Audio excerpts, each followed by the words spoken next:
growing concerns and trends of obstetricians leaving the profession. There are several reasons behind this. So let's find out from Sekho Moahi, who's following the story for us. You, of course, have been speaking to professionals in this industry. What's the reason for them leaving?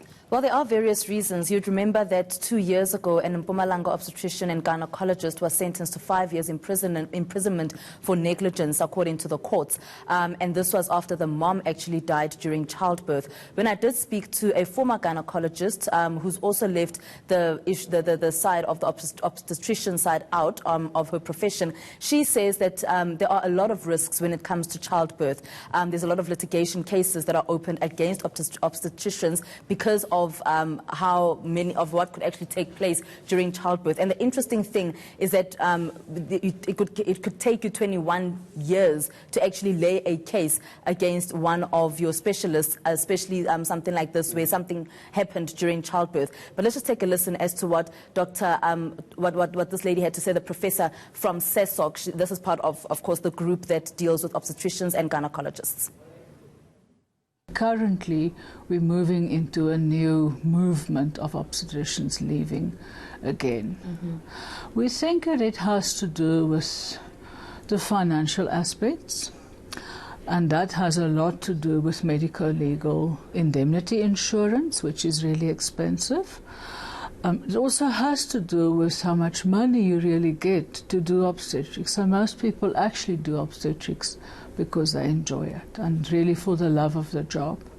But you can only do that much for the love of it, and it has to make financial sense as well.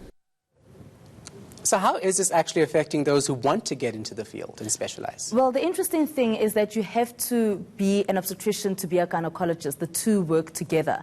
But you are able to actually separate them at a later stage. So those that are coming into the field, sadly, you have to do both. And then perhaps later on, when you've got enough clients and when you have matured in this particular profession and the speciality, then you are actually able to then separate the two and just become a gynecologist or do something different other than doing both at the same time. But this is what one young doctor also had to say about what she's planning on doing at a later stage.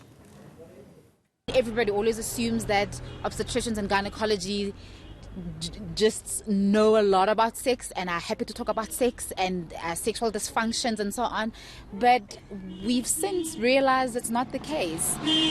So I get quite a lot of referrals as well in that department, and I'm finding that for me, maybe not now, because in the beginning of the practice, you know, like I said, the bread and butter is a lot of doing a lot of obstetric work, but I can definitely see myself slowly pulling away from doing obstetrics probably in years to come.